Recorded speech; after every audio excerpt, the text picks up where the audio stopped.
Hello everyone, it's Computer Voice Lady. Just a note here on the YouTube version of Japanese Spider-Man. It came to our attention thanks to listener Josh Henniger on Twitter that there might be some issues with content regarding this episode, so to make sure we don't get in trouble with the YouTube copyright system, we have deleted some of the segments in question of this version of the episode. However, you can listen to the episode in full on our Podbean feed at itwasathingontv.com. So enjoy episode number 224 on Japanese Spider-Man. Last Monday on It Was a Thing on TV. Me and Chico, in case you haven't known, we've done a year-long podcast about the movie franchise regarding this, and we kind of talked about it in the pilot episode, but this was really the first Spider-Man live-action thing ever. Mike, say it. Hunker. Hunker. Don't tell Sherry. Don't go in the refrigerator, Hunker. The hills are alive with the sound of music. Please don't quit your day job, Greg. Mike, how'd you like that? Oh, you're doing your impression of Yankees thumbs down guy? Yeah. And he also apparently did at least 4 episodes of one of Greg's favorite shows, Love American Style. Well, no, it's not the new Love American Style, Mike. Oh, I was hoping you'd sing Love American Style. Truer than the Red, blue. Yeah. Okay, I we knew that was should coming. all just stop. You're gorgeous. This is It Was a Thing on TV. Total Red Man has ever done something like this to me! It's, Ladies and gentlemen, I give you the dregs of humanity! Episode 224, submission number 269. Nice. Nice. Oh, jeez. Damn it. We both said nice. Japanese Spider-Man, or Spider-Man. Spider-Man aired on TV Tokyo from May 17th, 1978 to March 14th, 1979 for 41 episodes and a film. A film? A film. Wow. So while Nicholas Hammond was wearing the suit for CBS, something was happening in Japan that would shape not only the Spider-Verse at large, but another pop culture zeitgeist. You see, the Japanese are known for taking a whole lot of risks with their superheroes. After all, that's where you get your Ultramans, your Kamen Riders, all of that stuff. Well, in the 1970s, Toei Company Limited, of course, they have the Sentai series, they decided to deal with Marvel Comics for a character exchange.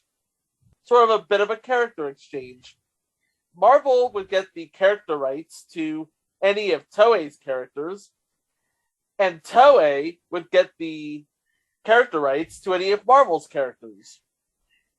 Marvel took a few of the Metal Heroes series, and they would develop Shogun Warriors from that for the comics. Toei would take Spider-Man from Marvel and develop this series.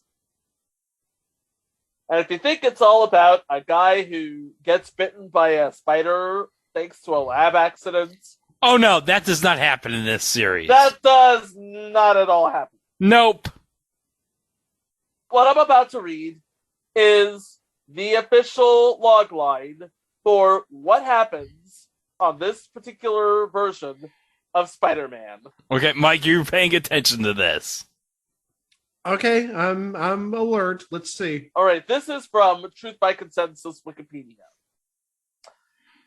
Young motorcycle racer Takuya Yamashiro sees a UFO traveling to Earth. In fact, a space warship named the Marveler. Get it? The Marveler. The Marveler. Yes. I get it. Takuya's father, Dr. Hiroshi Yamashiro, a space archaeologist, investigates the case but is killed upon finding the spaceship. The incident also attracts the attention of Professor Monster and his evil Iron Cross Army, an alien group that has monitored the Marveler and plans to rule the universe once they get their hands on the Marveler. Takuya follows his father to the Marveler and discovers Garia, the last surviving warrior of Planet Spider. There's a planet called Planet Spider. Planet Spider was destroyed by Professor Monster and the Iron Cross Army, and Professor Monster has followed Garia to Earth. By the way, Garia was trying to establish a mental link with somebody, anybody, who can help him battle Professor Monster. He's been doing this for, 1,500 years? And he's had no luck, but now finally he's found somebody. He found somebody in the form of Takuya Yamashiro.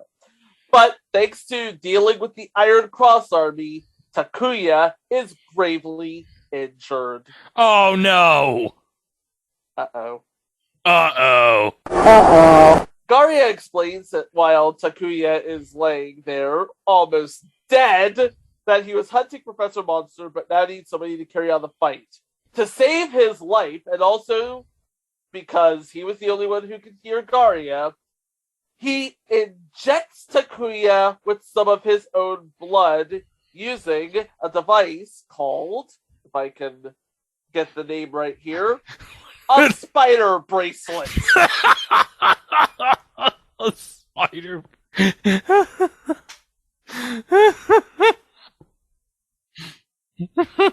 By the way, if you see the clips, you put the spider bracelet on his arm. Yes, that's what happens. He puts it There's a big ass hypodermic needle that's right into his wrist. and all of a sudden, your whole body is coursing with spider blood. Now, the blood from a person from Planet Spider gives Takuya superpowers. Oh. He can basically do anything a spider can. He has increased strength, increased flexibility, he can walk up and down walls, and he has enhanced spider senses. Not spider sense. No, enhanced spider senses. Yes, not only is his hearing enhanced, but his sight and his smell as well. Oh. And another benefit of the spider bracelet is that it houses a costume called the Spider Protector. The Spider Protector. And he can use the spider bracelet to transform into the Spider Protector, shoot web lines, and my favorite thing of all, summon 2 vehicles. The first vehicle is the Spider Machine GP7. It is a flying car. A flying car. A flying car. Isn't that awesome, Mike? A flying car? Sure. And the second one? The second one is to summon the Marveler itself, which, when the GP7 flies into the Marveler, transforms into a giant robot. This is basically the Megazord. Yep. And the giant robot's name, Leopardon. Leopardon. And you know what? We'll get to there's like an incredible story of how the Leopardon sort of entered the zeitgeist. We'll get to that momentarily. Okay. Spider-Man. So Takuya Yamashiro dons the mantle of Spider-Man and is the defender of justice against the Iron Cross Army, led by Professor Monster.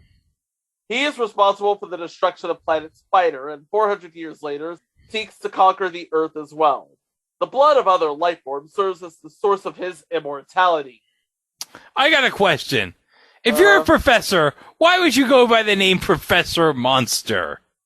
Because he's an evil man. He's a bad man. Mike, if you were an evil professor, Wouldn't that be the last name you'd want to take as a professor? It does invoke a bit of intimidation, Professor Monster. Professor Monster. Yeah, well, I mean, That's basically saying, I'm a bad man. Yeah, I mean, if it was like Professor Smith, who cares? But Professor Monster, I don't think that's a married name. I don't think that, his mom was, Janice Monster. No, he had to be a monster.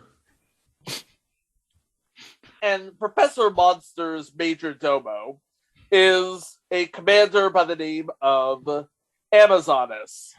True to her name, she's one bad mamma jamma. She's in charge of espionage and planning attacks. Oh, yeah, she was very pretty. Yes, she's very pretty. She dons the visage of Saeko Yoshida, the editor of Weekly Woman. The editor of Weekly Woman magazine.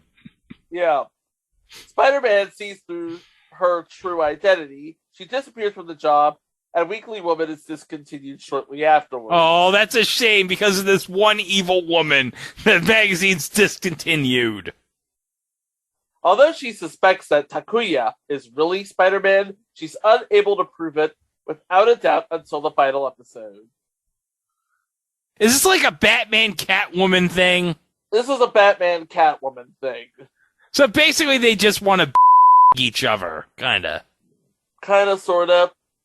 But, this woman, Amazonas, there is a portion in the run between episodes 18 and 19 where she switches from a black leotard with her own natural hair to a silver miniskirt outfit and a red hairpiece. Woo-woo! And then in episode 32, she has the same silver outfit, but with a black hairpiece. Woo-woo! And for the final 3 episodes, she goes back to the first outfit. Rawr! It's basically the princess transformations that Japanese female superheroes are known for. Look it up. And under her tutelage, we have 2 female warriors, Bella and Rita. Bella and Rita. Bella uses a bow and arrow. Rita uses a machine gun. Not machine gun. Yeah, Rita's not the only one in the series who can use a machine gun, by the way. Oh, yes, as we'll find out in a bit. Spider-Man. And rounding out the Iron Cross army are an army of Ninders, who are basically henchmen. They're grunts. And Machine Bem, which are biological weaponized monsters. Each episode has a Machine Bem, a monster of the week, if you will. And each episode, there are 41 of them.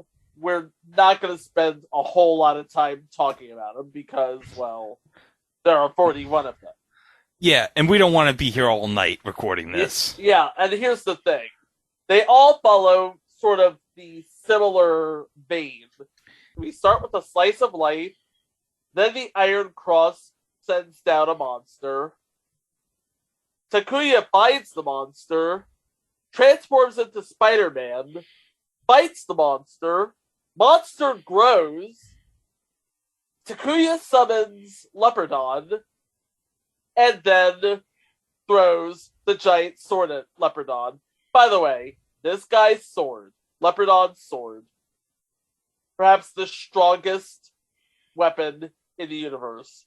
Because one swipe of the thing, boom! Boom! Easy.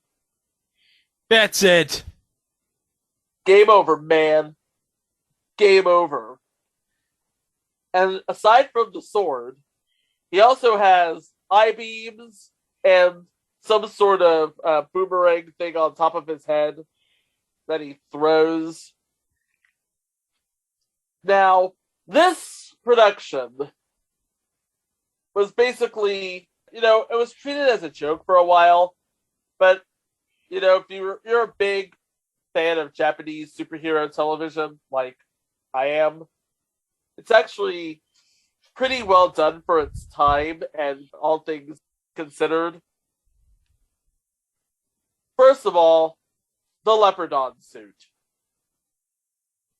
The giant robot. Yeah. Halfway through production, the suit was stolen. What? They stole the suit, so they had to use a lot of editing and a lot of reused cuts. Wow. Jeez. Well, that's why they used the same robot finisher, and also why every sort of monster takes the same pose when he's defeated, because they have to intersplice the same sort of exploding sequence. But yeah, that's pretty much the series there. Spider-Man and Takuya was played by Shinji Todo. His father, Takuji Yamashiro, was played by Yoshiharu Yabuki. Garia was played by Toshiaki Nishizawa for one episode, because the first episode we see Garia as a humanoid. And then we see him transform into a spider. Okay. And in episode 2, he dies. Yeah, that's right. He dies. So, the most important person in young Takuya's life, they kill him off in episode 2. Well, actually, not even the second most important person. Sorry. The first most important person is Dr. Yamashiro. Oh, by the way, played by Fuyuki Murakami. He dies at the hands of the Iron Cross Army.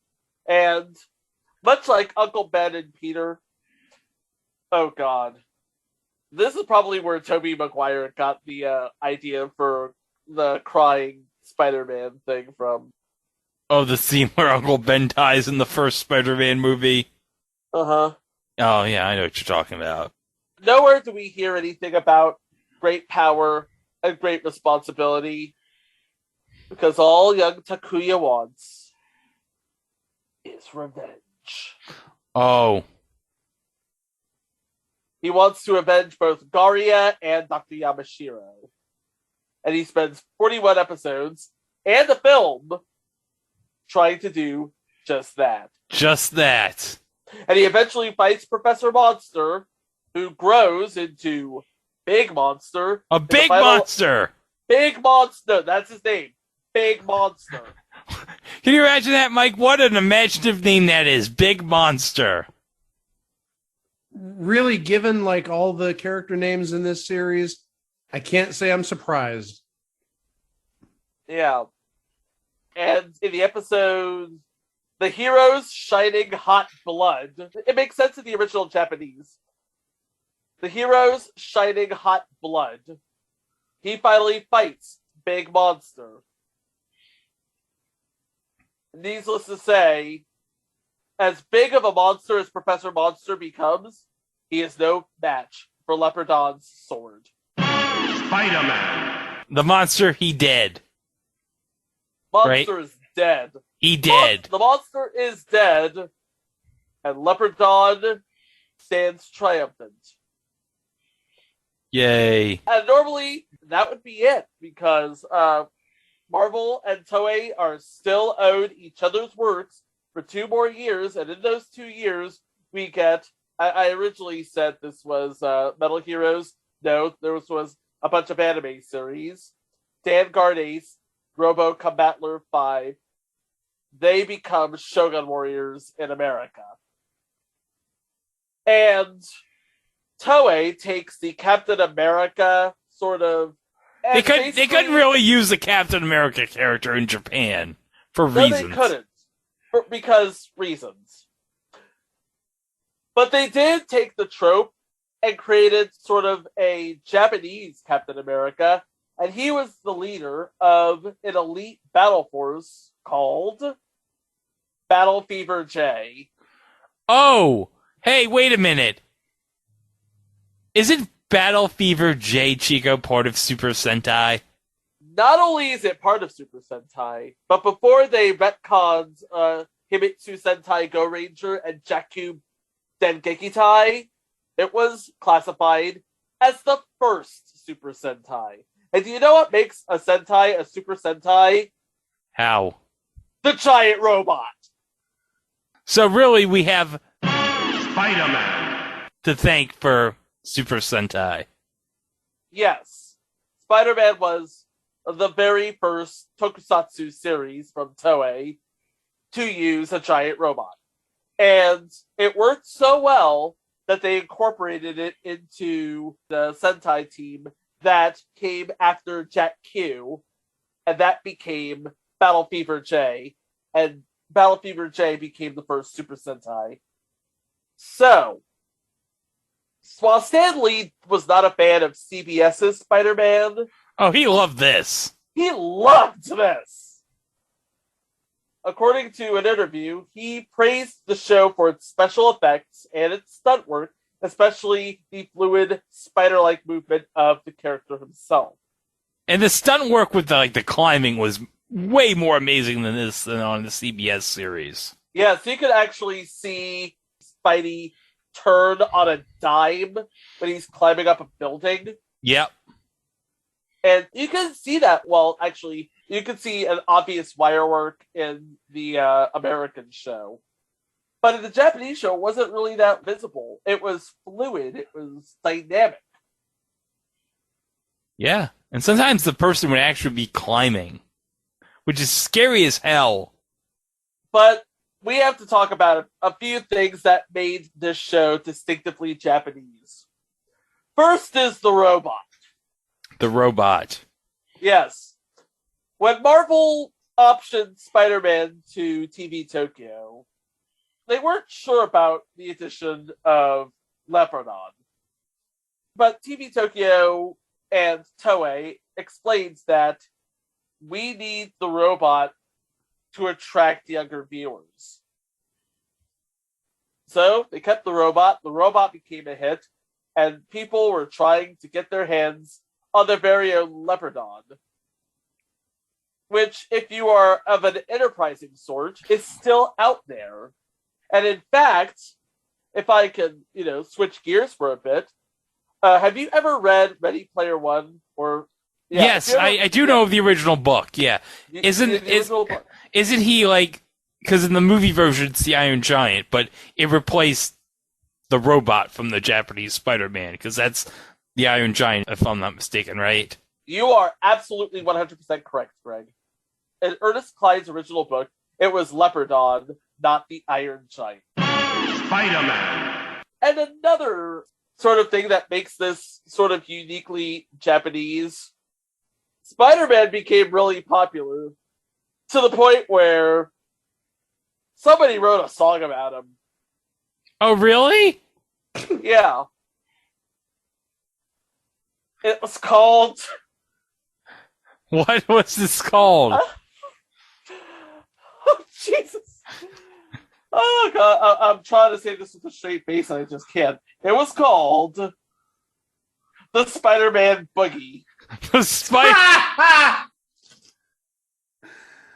Well, it was 1978, 79. Yeah, because Japan in 1978. Oh, speaking of which, before we get into the Spider-Man Boogie, this show, and by extension all Super Sentai, takes place in the Marvel Universe on Earth 51778. So, technically all the Super Sentais are part of the Marvel Universe? Technically. But look at that Earth designation. 51778.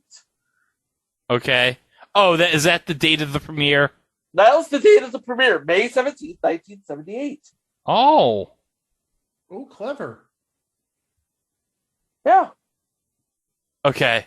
So I found a montage of highlights from the Japanese Spider-Man. So do you want me to play them? Does that question even have to be asked? No. Of course, Plant. Spider-Man. But I'll tell you right now, the Spider-Man Boogie is included in this montage. All right. We want to thank Joe Blow Movie Clips for this. Okay, here we go.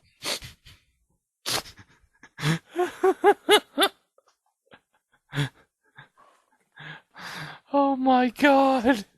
That was something else. So that was all the best bits.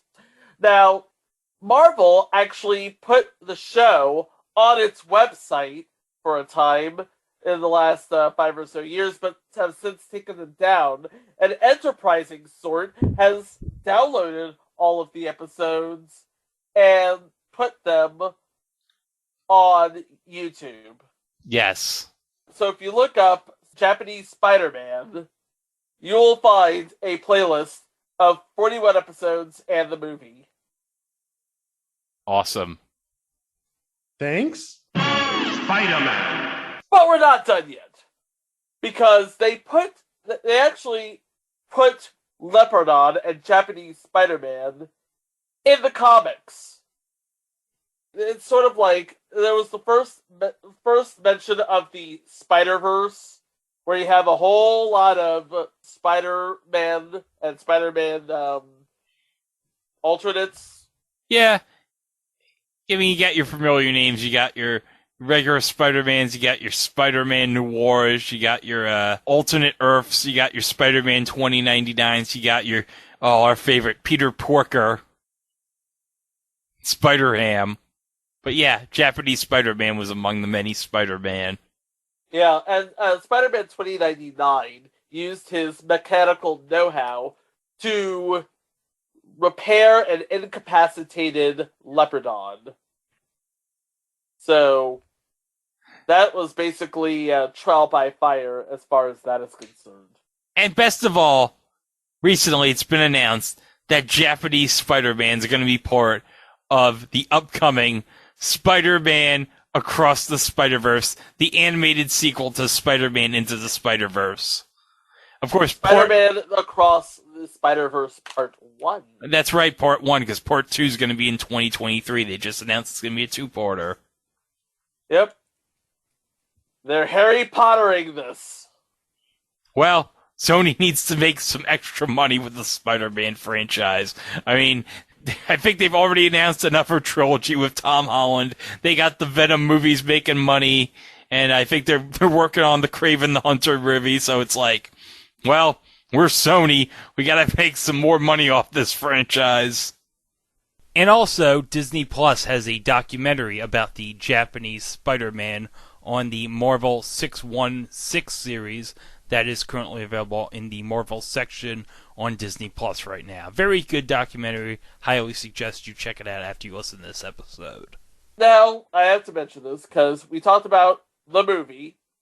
The movie was 24 minutes long, apparently. 24 minutes! That's a movie!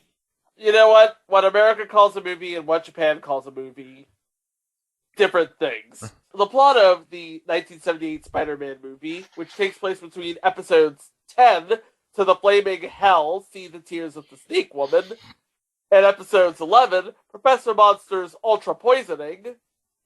The Iron Cross Army are sabotaging oil tankers with the help of their monster, the Sea Devil, a semi-mechanical anthropomorphic swordfish with the ability to shoot torpedoes from its mouth.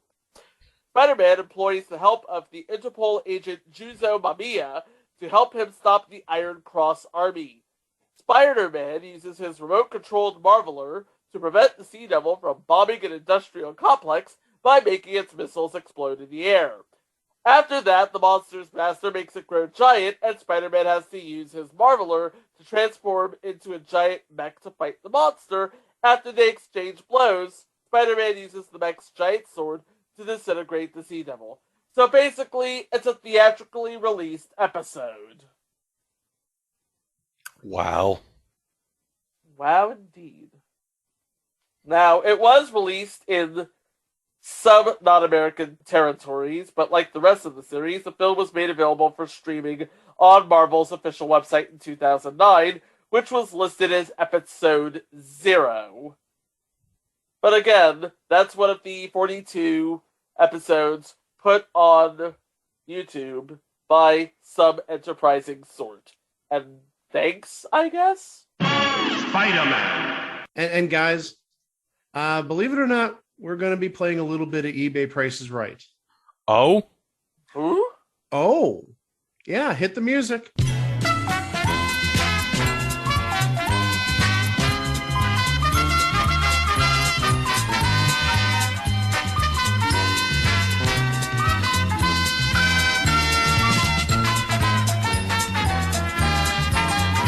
guys, you're bidding today on a box set of the complete series, which was released in Japan in 2005. It contains 8 discs. It contains the 41 episodes in the movie. This is a Region 2 DVD set. So unless you have a Region free DVD player, you can't play it. But it is on eBay, and it is available in shipping from Japan. This is not an American item, as you might probably realize. I'm going to start this time with Chico, because I started with Greg last time. Let's round it to the nearest dollar. Okay? So what is the buy it now price? And actually, I'm going to include something that we used last week with the caveat. There is a 5% savings. I don't know if it has to do with Cyber Monday or whatnot. We'll actually use the higher price this time, not the lower price. Okay? Okay. Now, I imagine that this is going to be strictly for the collector market because you can't play it. You can't play it unless you have a region-free DVD player. So I'm going to go for the collector price of $150. $150. Okay, Greg. I'm going to go $250. Okay.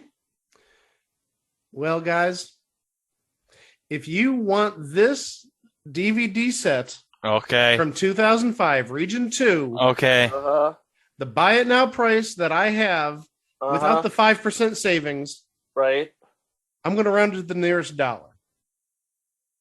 $1,889. Are you kidding me? The front Do you door. want me to share this with you? Yes, I do. All right. I'm going to share it with you right now. And this is $1,888.88. That's the buy it now price. Take a look. I'm taking a look. Oh my god, that is for real. Damn. Yeah. And it's used. It's not even unopened. It's used. It's used. And actually, that's the most expensive version I saw. I did find 3 other versions for sale on eBay. The least expensive was about $1,160. The other 2 were about $1,700 a piece. $1,700. So this is for the true diehard Spider-Man collector who needs to have everything. Does it at least come with something besides the series? What you see is what you get. It's the series in a used condition from 16 years ago at this point. Okay, it does come with a picture book, a manga, and that's pretty much it. It does come at least with free shipping, so you don't have to spend anything above almost $1,900 for it, at least on the auction that I'm looking at that we used for this game. Yep. Wow. Well, there you go. And that is Japanese Spider-Man. Like all the spiders in the Spider-Verse, it has a right to exist in its plane and find its own happiness. And in 1978, it was a thing on TV. Spider-Man. Well, you can find all of our previous things on TV over at our website, itwasathingontv.com.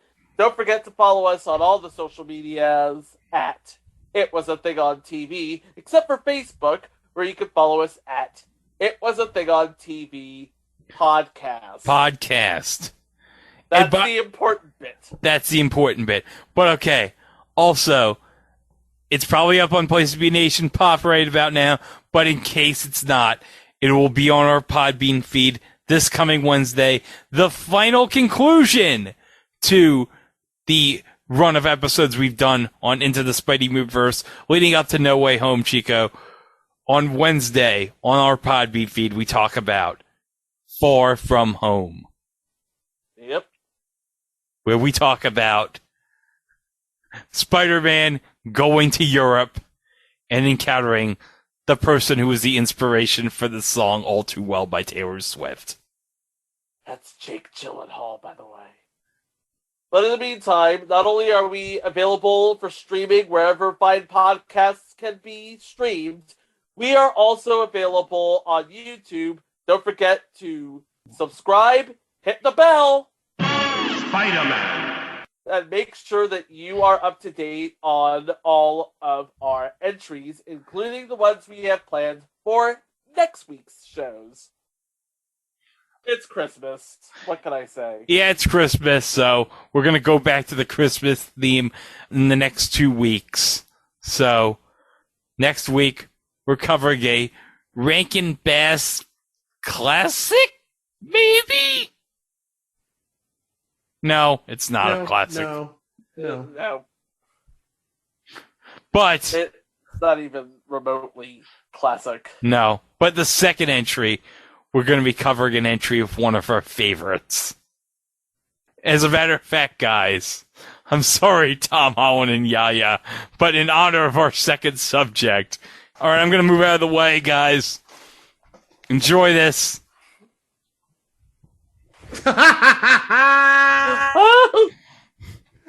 Oh my gosh. One of Greg's favorite pictures that he found earlier this year. Yes. Yeah. And we'll be talking about him next time, right here on It Was a Thing on TV. Thanks for listening. Enjoy Spider-Man No Way Home this weekend, and we'll see you on Monday. Wow! Spider-Pig, Spider-Pig, does whatever a Spider-Pig does. Can he swing from a web? No, he can't. He's a pig. Look out, he is a Spider-Pig. Spider-Man.